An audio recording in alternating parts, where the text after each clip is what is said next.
പുതിയൊരു വീഡിയോയിലേക്ക് എല്ലാവർക്കും സ്വാഗതം. ഇതുപോലത്തെ പേൾസ് ഉപയോഗിച്ചിട്ട് ഒരു കമ്മൽ ഉണ്ടാക്കുന്നതാണ് ഞാനിന്ന് കാണിക്കുന്നത്. അതിനുവേണ്ടി ഞാൻ ഈ കളറിലുള്ള കുറച്ച് പേൾസ് എടുത്തിട്ടുണ്ട്. പിന്നെ നമുക്ക് ഇഷ്ടമുള്ള കളറിൽ ഉണ്ടാക്കാം. അപ്പോൾ ഞാൻ ഇന്ന് പിങ്ക് കളറാണ് എടുത്തിട്ടുള്ളത്. പിന്നെ ഇതുപോലത്തെ ചെറിയ ബ്ലാക്ക് കളർ ബീഡ്സ് എടുത്തിട്ടുണ്ട്. പിന്നെ 2 ഹുക്ക്, 2 ജംപ് റിങ്, പിന്നെ ഇതുപോലത്തെ ഒരു ടൂള് വേണം. പിന്നെ ഞാൻ എടുത്തിരിക്കുന്നത് നൈലോൺ ത്രെഡാണ്. പിന്നെ ബീഡ്സ് കോർക്കുന്ന നേരിയ സൂചിയും വേണം. ഇത് വളരെ തിന്നായിട്ടുള്ള നൈലോൺ ത്രെഡാണ്. അതുകൊണ്ട് ഞാനിത് 2 ലെയറായിട്ട് എടുത്തിട്ട് സൂചിയിൽ കോർത്തിട്ട് ഇതിൻ്റെ അറ്റത്തൊരു കെട്ടിട്ട് കൊടുക്കുന്നുണ്ട്.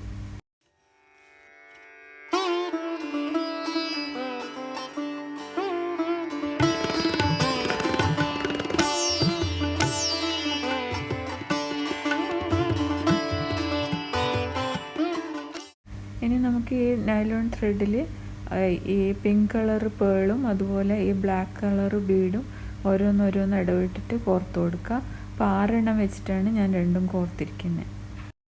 ബാക്കി ഇതിൽ ചെയ്യുന്നതൊക്കെ ഈ വീഡിയോ കണ്ടാൽ തന്നെ മനസ്സിലാവും. പ്രത്യേകിച്ച് എക്സ്പ്ലെയിൻ ചെയ്യാനൊന്നുമില്ല. അപ്പോൾ നിങ്ങൾ വീഡിയോ കണ്ടു നോക്കൂ. എല്ലാവരും എന്നിട്ടൊന്ന് ട്രൈ ചെയ്ത് നോക്കൂ. കുട്ടികൾക്കൊക്കെ അവരുടെ ഡ്രസ്സിന് മാച്ചിങ് ആയിട്ടുള്ള കളറിൽ നമുക്കിതുപോലെ ഇയറിങ്സ് ഒക്കെ ഉണ്ടാക്കി കൊടുക്കുക. അവർക്ക് ഇഷ്ടപ്പെടും. പിന്നെ അവർക്ക് തന്നെ ഉണ്ടാക്കാനും പറ്റും ഇത് ഒന്ന് കണ്ടു കഴിഞ്ഞാൽ.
ഞാൻ ഇതുപോലത്തെ 2-3 കളറിൽ ഉണ്ടാക്കിയിട്ടുണ്ട്. അപ്പോൾ വീഡിയോ ഇഷ്ടപ്പെട്ടിട്ടുണ്ടെങ്കിൽ ലൈക്ക് ചെയ്യാനും കമൻറ്റ് ചെയ്യാനും സബ്സ്ക്രൈബ് ചെയ്യാനും മറക്കരുത്. എത്രയും പെട്ടെന്ന് തന്നെ നമുക്ക് വീണ്ടും കാണാം. അതുവരേക്കും ബൈ.